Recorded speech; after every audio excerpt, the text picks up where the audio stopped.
The United Nations is reminding governments that the climate crisis remains a major threat to billions of people. That's after a new report by the UN Environment Programme and the University of Oxford found that global heating has become an afterthought as countries spend trillions of dollars to tackle the COVID-19 pandemic. Paolo Montecillo reports. Governments have spent a record amount of money in the past year fighting the coronavirus pandemic. We will continue doing whatever it takes to support the British people and businesses through this moment of crisis. We have taken on extra credit, and everyone knows that this will continue to be necessary for 2021 to be able to stabilize the economy. In the process, policymakers seem to have mostly forgotten the other existential threat to daily life, the climate crisis. In a new report, the UN's Environment Programme says stimulus spending reached more than $14 trillion for the world's 50 leading economies last year. Only $368 billion of that went to what can be considered climate-friendly projects.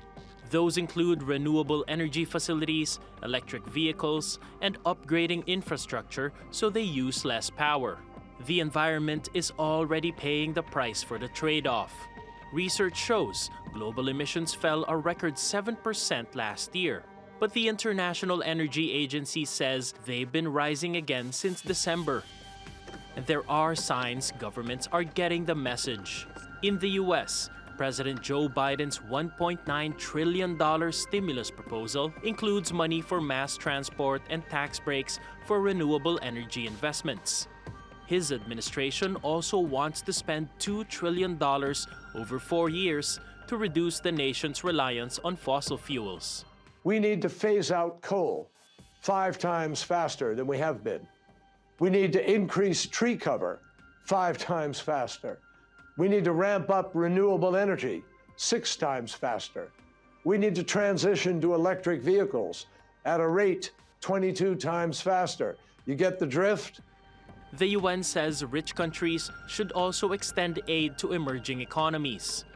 This could come in the form of grants and, in some cases, the cancellation of debt. That would free up resources for less wealthy nations to build back cleaner. Paolo Montecillo, TRT World. Well, for more, let's go to Brian O'Callaghan in Sydney. He's head of the Economic Recovery Project at Oxford University, which led the UN's latest analysis.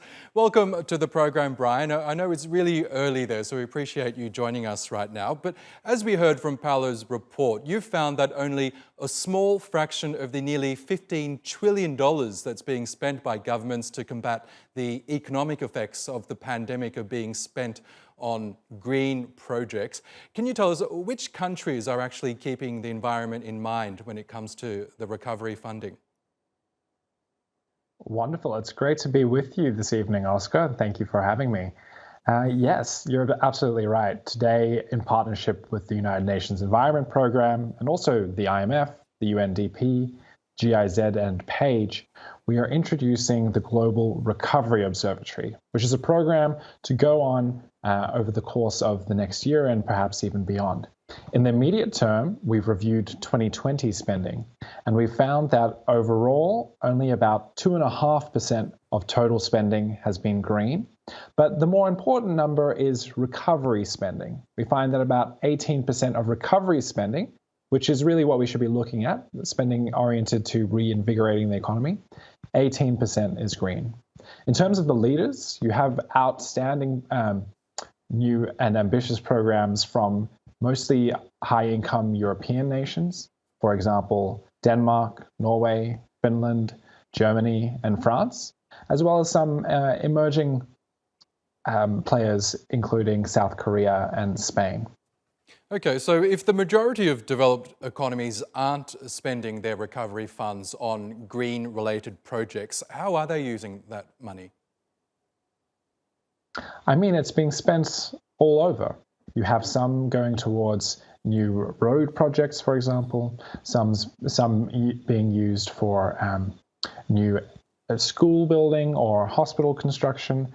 Of course, each of those initiatives are vital and have their role to play. In many instances, though, there are opportunities to, instead of spending on some of the more traditional dirty industries, for example, spending on a new coal power plant or a new gas-fired station in Australia, spending on green alternatives like renewable energy. Now, as you mentioned, it's interesting that it is the wealthier Scandinavian countries in this sense that are leading the way in terms of spending their recovery funds on green projects. And that's the case, isn't it? Because green projects are often seen as the purview of wealthy countries, luxury items that a few economies can afford. But how can green or environmental projects really help to revive economies that have been ravaged by the pandemic, both rich and poor countries? Yeah, and I'm glad that you bring up this economic conversation because I'm first and foremostly here acting as an economist as opposed to an environmentalist. And we've reached the point of development of many of these technologies where the conversation isn't actually about climate change anymore. In many cases, the economic rationale stands on its own. And so the idea that you can't bring economic gains through investing in green technologies, that's completely false at this point. If you think about our future industries, what society will rely on, many of those are green, right? We will be moving towards clean energy. We will be moving towards clean transport. So for governments to orient their societies now to become future leaders in that space is vitally important. Okay, Brian O'Callaghan, we'll have to leave it there, but thank you so much for sharing with us your analysis on the program.